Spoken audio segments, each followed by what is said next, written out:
अस्सलाम वालेकुम मोहतरम गिरामी। आपने कभी क्रिकेट का मैच देखा होगा। शोएब अख्तर, शाहिद अफरीदी, कोई बॉलर के साथ एक क्लैश सा होता है और एक जो है वो कारीगरी होती है। तो अगर बॉलर तेजी से कोई यॉर्कर मार देता है या सर पे बॉल मार देता है, उसके बाद बॉलर बैट्समैन कहते हैं कि बस अब इसकी खैर नहीं है, और अफरीदी आ गया तो उसने ठोके छक्के छक्के छक्के। या शोएब अख्तर था तो अगर किसी ने चौका मार दिया तो फिर उसकी विकेट टूटेगी या बैट टूटेगा।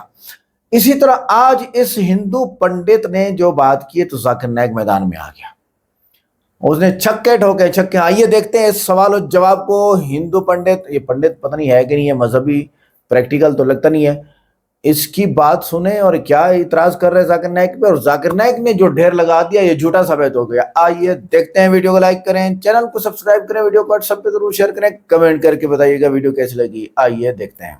डॉक्टर जाकिर नाइक जी के विषय में कहा जा रहा है कि लगभग 40,000 हिंदुओं को मुसलमान बना दिया।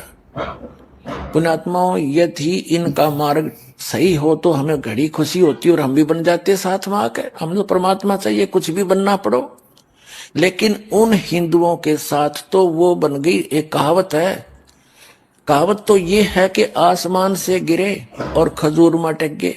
उनके साथ तो वो बन गई कि खजूर से गिरे, आसमान में टंग गए और गलत जगह फंस गए बगैर ज्ञान के। ऐसे ब्रह्मटी होती है प्राणी की। पुण्यात्मा, मुसलमान धर्म के पुण्यात्मा हो, चाहे ईसाई धर्म के पुण्यात्मा हो, चाहे हिंदू धर्म की पुण्यात्माएं हैं, चाहे ईसाई धर्म की, चाहे सिख धर्म की पुण्यात्माएं हैं, वो सभी परमात्मा को निराकार मानते हैं। उसका कोई आकार नहीं है। और ये मुसलमान प्रवक्ता जिसकी डीवीडी सीडी मुझदास को एक श्रद्धालु ने लाकर दी, वो वेदों का हवाला देता है कि वेदों में भी परमात्मा निराकार अकाय कहा है, बिना काया का उसकी काया नहीं है। और किसका प्रमाण लिया है उसने? यजुर्वेद अध्याय नंबर 32 के मंत्र नंबर 3 का।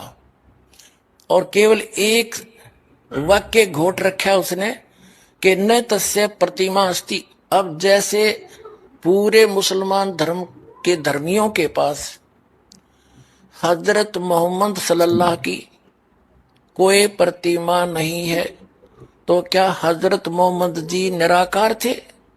क्या उसका कोई आकृति नहीं थी?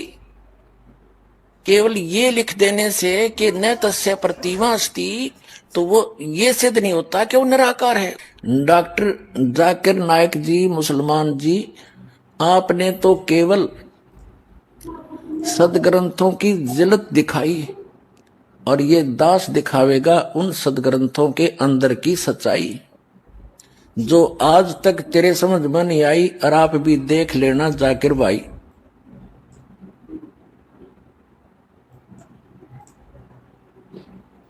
लिखा है श्वेता उपनिषद में, अध्याय नंबर 4, श्लोका नंबर 19 में, न तस्य प्रतिमा अस्ति। उस ईश्वर की कोई प्रतिमा नहीं है। प्रतिमा एक संस्कृत लफ्ज है जिसके मानी है अक्स। उस ईश्वर की कोई प्रतिमा नहीं है, कोई अक्स नहीं है, कोई फोटोग्राफ नहीं है, कोई पेंटिंग नहीं है, कोई पोर्ट्रेट नहीं है, कोई बुत नहीं है, कोई मूर्ति नहीं है, कोई स्टैच्यू नहीं है, कोई स्कल्पचर नहीं है। लिखा है न तस्य प्रतिमा अस्ति। उस ईश्वर की कोई प्रतिमा नहीं, कोई अक्स नहीं, कोई फोटोग्राफ नहीं, कोई पेंटिंग नहीं, कोई पोर्ट्रेट नहीं, कोई मूर्ति नहीं, कोई बुत नहीं, कोई स्टैच्यू नहीं, कोई स्कल्पचर नहीं। और हिंदू मजहब में सबसे ज्यादा पढ़ी जाने वाली किताब है भगवत गीता। भगवत गीता में लिखा है, अध्याय 7 श्लोक नंबर 20 में, all those whose intelligence has been stolen by material desires, they worship demigods। मतलब जिसकी अकल दुनियावी चीजों के पीछे भागती है वो लोग खुदा के अलावा दूसरे किसी चीज की इबादत करते हैं। जब हम तफसीर पढ़ते हैं, कई भगवत गीता की तफसीर में लिखा है कि जो लोग की बुद्धि, जो लोग की अकल पैसे के पीछे भागती है या दुनियावी चीजों के पीछे भागती है, वो बुत परस्ती करते हैं, खुदा के अलावा दूसरी चीज की इबादत करते हैं।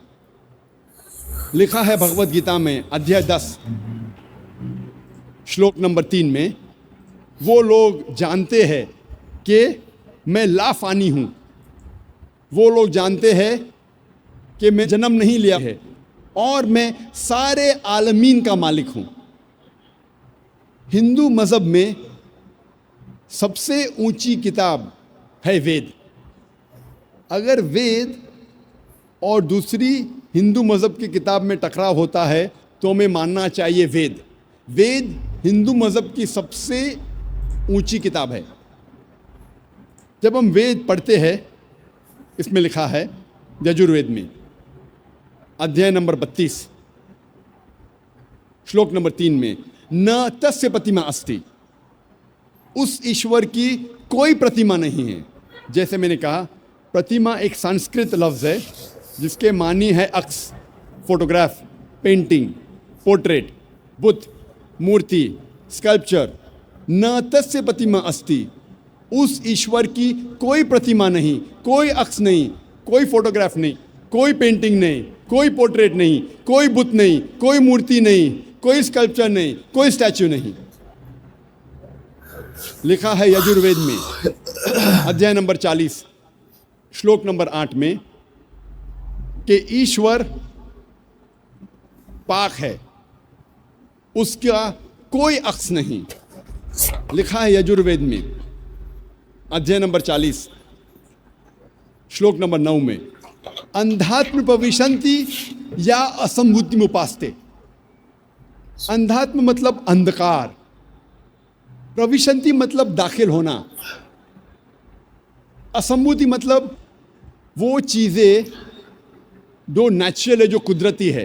तो ये श्लोक में यजुर्वेद अध्याय नंबर 40 श्लोक नंबर 9 में लिखा है, वो लोग अंधकार में दाखिल हो रहे हैं, वो लोग जो असंभूति की इबादत करते हैं, जो कुदरती चीज़ों की इबादत करते हैं, मिसाल के तौर पे हवा, पानी, आग वगैरह।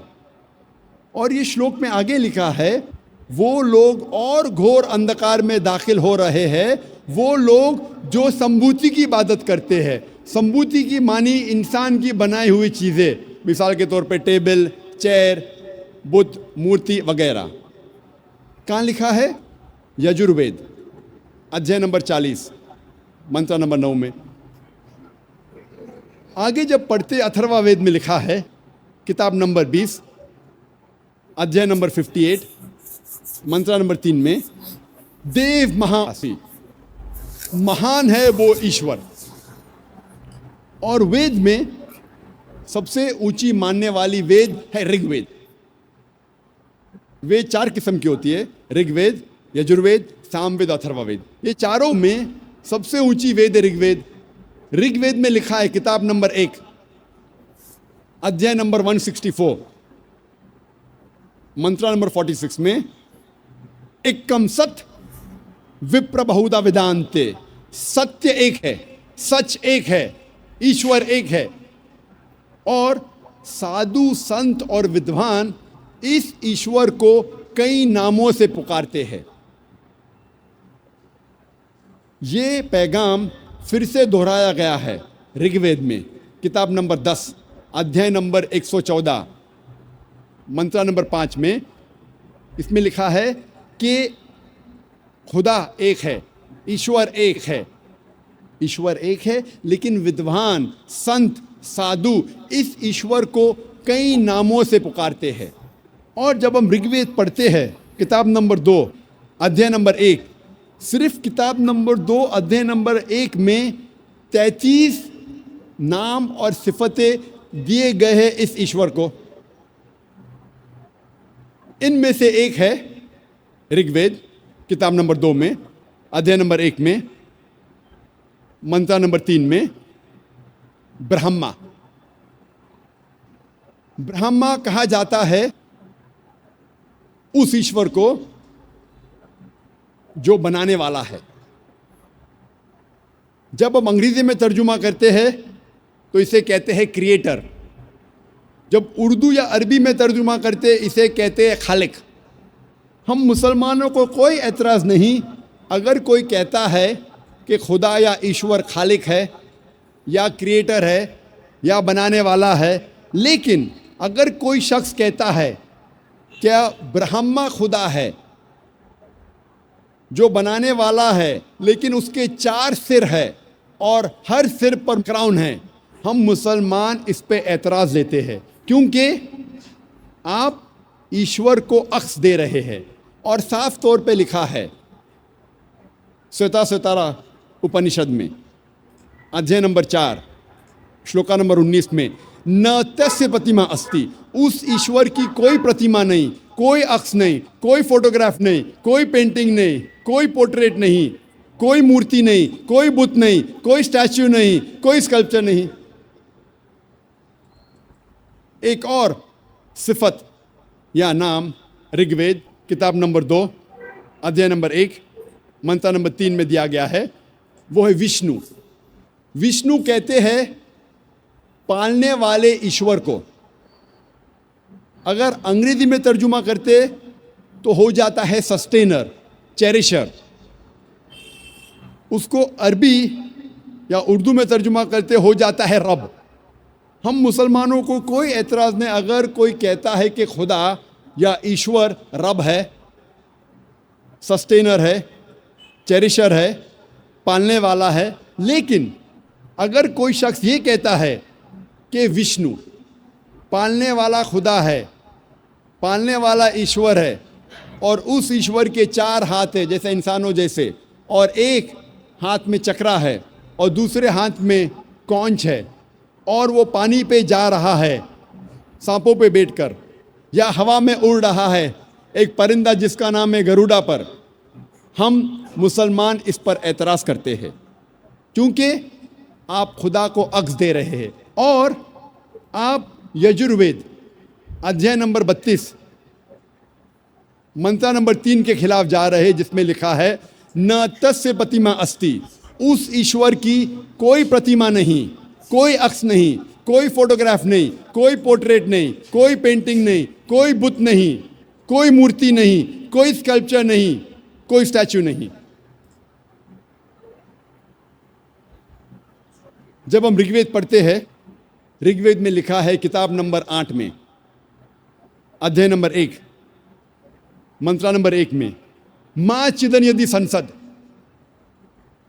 इबादत सिर्फ वो एक ईश्वर की करो, सिर्फ उसकी प्रशंसा करो। लिखा है ऋग्वेद में किताब नंबर 6 अध्याय नंबर 45 मंत्र नंबर 16 में, या एक मुश्ती ही, प्रशंसा सिर्फ वो एक खुदा की करो, सिर्फ उसकी इबादत करो। और हिंदू मज़हब में जो ब्रह्मा सूत्रा है, जो हिंदू मज़हब का कलमा है, वो है एकम ब्रह्म द्योत्या नास्ते, नेना नास्ते किंचन, भगवान एक ही है, दूसरा नहीं है, नहीं है, नहीं है, जरा भी नहीं है। There is only one God, not a second one, not at all, not at all, not in the least bit.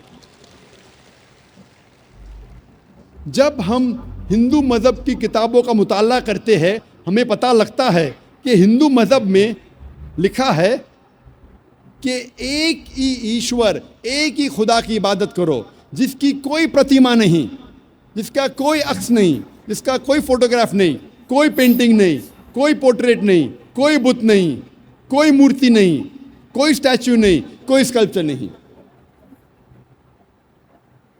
अगर आपको समझना है कि हिंदू मज़हब में खुदा या ईश्वर का सही तस्वुर क्या है, तो आपको हिंदू मज़हब की किताबों का मुताला करना चाहिए। अगर मिसाल के तौर पे फॉर सेक ऑफ आर्ग्यूमेंट मान भी लो कि अल्लाह सब कुछ कर सकता, खुदा सब कुछ कर सकता, और अगर खुदा इंसान बनता है, जब खुदा इंसान बनेगा तो वो खुदा नहीं रहेगा, क्योंकि खुदा और इंसान की सिफात बिल्कुल अलग है, बिल्कुल ऑपोजिट है। खुदा लाफानी है, इंसान फानी है।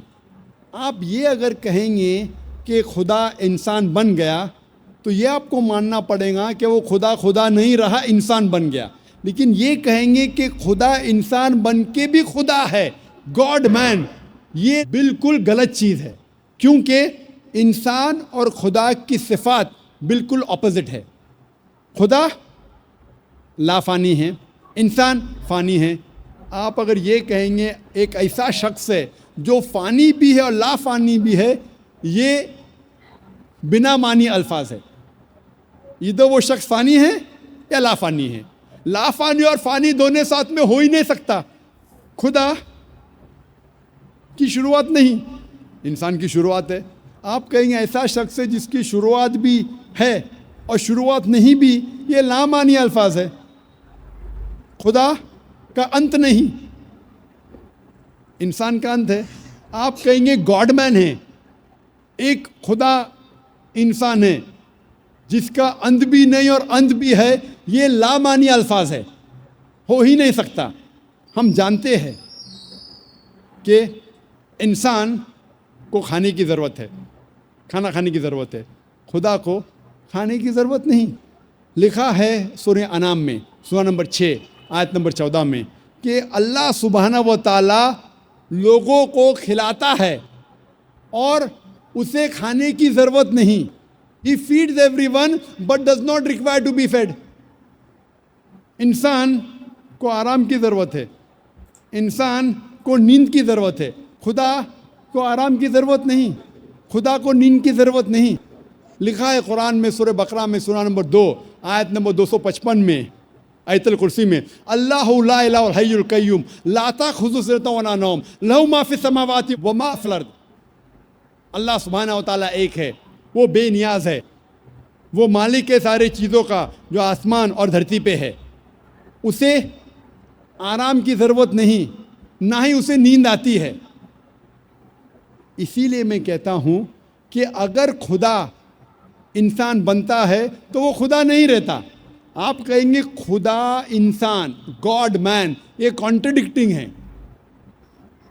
और अगर खुदा इंसान बन जाता है और खुदा ही दे देता है, अपना जो खुदा का पावर गिव अप करता है, तो ऐसे इंसान की इबादत करने की ज़रूरत क्या जो आप और मेरे जैसा है। अगर फिर आप कहेंगे ये इंसान फिर से खुदा बन जाता है, अगर इंसान खुदा बन सकता है तो आप और हम भी खुदा बन जाएंगे। तो ये कहना कि खुदा इंसान बनता है बिल्कुल लामानी अल्फाज है। खुदा इंसान बन ही नहीं सकता। वही तर्ज पे इन द सेम आर्ग्यूमेंट अगर कोई शख्स कहता है कि खुदा सब कुछ कर सकता है, अगर मैं मिसाल के तौर पे फॉर सेक ऑफ आर्ग्यूमेंट मान लेता हूँ कि खुदा सब कुछ कर सकता है, तो खुदा झूठ भी बोल सकता है। लेकिन झूठ बोलना खुदा की सिफत में से नहीं है। खुदा झूठ बोल ही नहीं सकता। अगर खुदा झूठ बोलेगा तो वो खुदा ही नहीं रहेगा। अगर मैं आपकी बात मान लेता हूं कि खुदा सब कुछ कर सकता है, तो खुदा नाइंसाफ़ी भी कर सकता है। लेकिन नाइंसाफ़ी करना खुदा की सिफात में से नहीं है। कुरान में लिखा है सूरह निसा में सूरह नंबर 4 आयत नंबर 40 में, अल्लाह सुब्हानहू व तआला थोड़ी भी नाइंसाफ़ी नहीं कर सकते। अगर खुदा नाइंसाफ़ी करेगा तो खुदा ही नहीं रहेगा। अगर मैं आपकी बात मान लूँ कि अल्लाह सब कुछ कर सकता है, खुदा सब कुछ कर सकता है, तो खुदा गलती भी कर सकता है। लेकिन गलती करना खुदा की सिफात में से नहीं है। कुरान में लिखा है सूरह तहा में सूरह नंबर 20 आयत नंबर 52 में कि अल्लाह सुब्हानहू व तआला कभी भी गलती नहीं कर सकते। अगर खुदा ने गलती किया तो वो खुदा ही नहीं रहेगा। अगर मैं मान लूँ कि खुदा सब कुछ कर सकता है तो खुदा भूल भी सकता है, लेकिन भूलना खुदा की सिफात में से नहीं है। लिखा है कुरान मजीद में सूरह तहा में सूरह नंबर 20 आयत नंबर 52 में कि खुदा अल्लाह सुब्हानहू व तआला कभी भी नहीं भूलता। अगर खुदा ने भूला तो वो खुदा ही नहीं रहा। इसीलिए कुरान मजीद में कहीं भी नहीं लिखा है कि खुदा अल्लाह सुब्हानहू व तआला सब कुछ कर सकता है। लेकिन कुरान मजीद में लिखा है इन्नल्लाह अला कुल्लि शैइन कदीर, अल्लाह सुब्हानहू व तआला सब चीज़ों पे कादिर है। सूरह बकरा सूरा नंबर 2 आयत नंबर 106, सूरह बकरा सूरा नंबर 2 आयत नंबर 109, सूरह बकरा सूरा नंबर 2 आयत नंबर 284, सूरह अल इमरान सूरा नंबर 3 आयत नंबर 29, सूरह नहल सूरा नंबर 16 आयत नंबर 77, सूरह फातिर सूरा नंबर 35 आयत नंबर 1 में लिखा है इन्नल्लाह अला कुल्लि शैइन कदीर, वो बेशक अल्लाह सुब्हाना व तआला सब चीज़ों पे कादिर है। कुरान में लिखा है सूरह बुरुज में सूरा नंबर 85 आयत नंबर 16 में अल्लाह सुब्हाना व तआला जो कुछ चाहता है वो कर सकता है। अल्लाह सुब्हाना व तआला जो कुछ चाहता है कर सकता है, लेकिन अल्लाह सुब्हाना व तआला कभी भी गलत चीज़ नहीं चाहेगा जो उसकी सिफात के खिलाफ है। अल्लाह ताला कभी भी नहीं चाहेगा कि मैं झूठ बोलूं, कि मैं गलती करूं, क्या मैं भूल जाऊं, क्या मैं इंसान बनूं। इसीलिए अल्लाह सुब्हाना व तआला खुदा कभी भी इंसान नहीं बनेगा। और इसीलिए आप जब मुख्तलिफ मज़ाहिब की किताबों का मुताला करते हैं, साफ तौर पे लिखा है इन मज़हब की किताबों में कि खुदा ईश्वर एक है, उसकी कोई प्रतिमा नहीं, उसका कोई अक्स नहीं, कोई फोटोग्राफ नहीं, कोई पेंटिंग नहीं, कोई बुत नहीं, कोई मूर्ति नहीं, कोई स्कल्पचर नहीं, कोई स्टैच्यू नहीं, और हमें सिर्फ उस खुदा उस ईश्वर की इबादत करना चाहिए। और सारे ग्रंथों में ये भी लिखा है, कुरान में लिखा है सूरह बकरा में सूरा नंबर 2 आयत नंबर 18 में सुम्मुम बुकमुन उम्युन फहुम ला यर्जिऊन, the deaf, the dumb, the blind, they will never turn the straight path. गूंगे, बहरे, ब्लाइंड कभी भी सीधे राह पे नहीं आएंगे। यही पैगाम दोहराया गया है बाइबल में, गॉस्पेल ऑफ मैथ्यू में चैप्टर नंबर 13 वर्स नंबर 13 में, seeing they see not, hearing they hear not, neither do they understand. वो देखने के बाद भी नहीं देखते, सुनने के बाद भी नहीं सुनते, वो कभी भी नहीं समझेंगे। ये पैगाम दोहराया गया है ऋग्वेद में किताब नंबर 10 अध्याय नंबर 71 मंत्र नंबर 4 में, seeing the words they see not, hearing the words they hear not, neither will they understand. वो अल्फाज को देख के भी नहीं देखते, सुन के भी नहीं सुनते, वो सीधे रास्ते पे नहीं आएंगे। ये सारी किताबों में, ये सारे मज़ाहिब के ग्रंथों में साफ तौर पे लिखा है कि ईश्वर भगवान एक है, उसकी प्रतिमा नहीं है। फिर भी लोग इस खुदा के साथ, इस ईश्वर के साथ दूसरों को शरीक करते हैं। ये बहरे जैसे है, ये लोग गूंगे जैसे है। लिखा है कुरान मजीद में, लिखा है बाइबल में, लिखा है ऋग्वेद में। मुझे नाज़रीन गिरामी, ये थी आज की इंटरेस्टिंग वीडियो के जिसमें ये पंडित, अभी मैं जो बात करना चाहता हूँ ना, वो मुझे बहुत ही अजीब लगती है। वो ये है कि पूरी दुनिया में, खासकर यूट्यूब के ऊपर, सोशल मीडिया में, हर आदमी अपनी बात के बारे में कहता है कि बस मेरी बात ठीक है, इस दूसरे ने ऐसे ऐसे ऐसे कर दिया है। बहरहाल ये, जैसे इसने हिंदू पंडित ने कहा शुरू में कि जाकिर नाइक ने एक ही घोटाला डाला हुआ है, ना तस्यपा मा परस्त, ये संस्कृत का लफ्ज़ मुझे नहीं आता, सॉरी, कि अल्लाह एक है और उसकी कोई अक्स नहीं है, उसकी कोई जो वो ज़ात, मूर्ति, ये वो वगैरह नहीं है। और ये उसने कहा है इतराज़ करते हुए जाकिर नाइक पे घोटाला डाला हुआ है। जाकिर नाइक ने कितने 20 से ऊपर हवाले दिए हैं। ओ भाई, तुम्हें हम समझा के हमें कोई पैसे नहीं मिल रहे हैं, तुम हिंदुओं को समझा के हमें ये दर्द है कि तुम जलोगे और हमेशा जलोगे, इस वजह से हम तुम्हारे पास ये वीडियोस लेके आते हैं। अगर आप कहते हैं कि सिर्फ इस्लाम ही अल्लाह की वहदानियत का दावा करता है, तो डॉक्टर जाकिर नाइक ने आपकी अपनी मजहबी किताबों से मुतअद्दिद हवाले पेश किए, वो क्यों नहीं मानते हो? जहाँ एक खुदा और उसकी बेमिसाल ज़ात का जिक्र मौजूद है, वहाँ एतराज़ कैसे बाकी रहता है? और आपने कहा कि इस्लाम के अल्लाह पाक एक होने के बाद सिर्फ मुसलमानों की घड़ी हुई है, और आपकी बात से तो यही पता चलता है। मगर जब आपकी अपनी किताबों में एक आला तरीन खुदा के तस्वर मिलता है, तो क्यों आप बुत की पूजा करते हो? डॉक्टर जाकिर नाइक ने जज्बाती दावा नहीं किया, बल्कि हवालों के साथ बात की है, और एक नहीं बल्कि मुतअद्दिद मकामात से अपनी बात की तायद दिखाई कि देखो मेरी बात की तायद यहाँ भी है, यहाँ भी है, यहाँ भी है, यहाँ भी है। मैं हैरान हूँ आपके ऊपर कि आप क्या करने जा रहे हैं इस वक्त। इसके अलावा किसी मुसलमान के अकीदे पर एतराज करना आसान है सोशल मीडिया पे, या किसी मजहब के अकीदे पर एतराज करना आसान है। मैं करता हूँ हिंदू मजहब के जो पंडितों का घड़ा हुआ आम हिंदू में फैलाया हुआ अकीदा है मूर्ति पूजा, हम इसको कंडेम करते हैं। आपकी किताब में जो नहीं है ना, ये तो बड़ा मसला है। चीजें कि अगर किताब में हो तभी तो मनसूख हो गई है ना।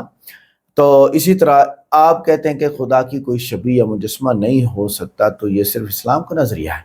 लेकिन जाकिर नाइक ने दिखाया कि इस तस्वर के आसार आपकी अपनी मजहबी किताबों में मौजूद हैं। अगर डॉक्टर जाकिर नाइक का हवाला गलत है तो असल किताब सामने लाइए, तरदीद कीजिए, लेकिन हवाला देखे बगैर फौरन गलत करार देना इल्मी सहानत नहीं है जनाब। ये आपकी, आप इतने बड़े मनसब पे बैठ के ऐसी बातें करते हैं क्यों? वही गलत है ना। मजहबी बहस में किसी शख्स को कमतर साबित करना मकसद नहीं होना चाहिए। असल मकसद ये होना चाहिए कि किताब क्या कहती है, फिर आपको फायदा होगा। पंडित जी, अगर एक खुदा का तस्वर वाकई आपकी मजहबी तालीम में मौजूद नहीं है तो जाकिर नाइक के पेश किए गए हवालों को इल्मी तरदीद करना मुश्किल नहीं होना चाहिए। आप करते क्यों नहीं है? मसला ये है कि आपके लोग हैं अंधभक्त। अंधभक्त का मतलब ये होता है बिना देखे सोचे समझे बस जो ये बोल रहा है ठीक है। अब इस्लाम पर इतराज करने से पहले अगर अपनी मजहबी किताबों का गहरा मुताला करें तो शायद आपको मालूम हो कि खुदा की वहदानियत और उसकी बेमिसाल जैसी तस्वुरात कहाँ कहाँ बयान हुए हैं। हम दावा भी करेंगे, हम कोशिश भी करेंगे, हम तबलीग भी करेंगे कि अल्लाह एक है। और आखिर में इतनी सी गुजारिश है कि मुसलमान की किताब पढ़ने से पहले अपनी किताब ज़रूर पढ़ लीजिए और फिर कुरान पाक को पढ़िए। आप कुरान पाक का उस्लूब, तरीक़ाकार, वो आपको बता देगा कि आप किस कटहरे में खड़े हैं और इस्लाम किस कटहरे में आपको लाना चाहता है। आज की वीडियो कैसी लगी? वीडियो को लाइक करें, चैनल को सब्सक्राइब करें, वीडियो को व्हाट्सएप पे ज़रूर शेयर करें, कमेंट करके बताइएगा वीडियो कैसी लगी। मिलते हैं नेक्स्ट वीडियो में। अस्सलाम वालेकुम।